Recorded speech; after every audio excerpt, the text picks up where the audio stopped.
બનાસકાંઠામાં food and drugs વિભાગની મોટી કાર્યવાહી। છાપી સ્થિત આલિયા મિલ્ક પ્રોડક્ટ પેઢી ખાતે પનીર લૂઝ, પામોલિન તેલ અને એસિડિક એસિડનો જથ્થો કરાયો સીઝ।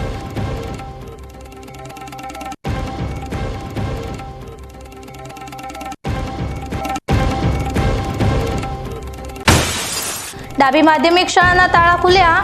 શાળામાં શિક્ષકો સહિત વાલીઓ દ્વારા મૂકવામાં આવેલી માંગો સ્વીકારતા ત્રીજા દિવસે તાળા ખુલ્યા।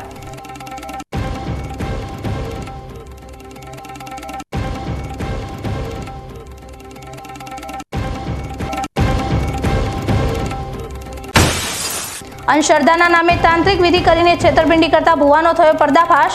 કાંકરેજના થરામાં 8 વર્ષથી તાંત્રિક વિધિ નામે ભુવો કરતો હતો કામ।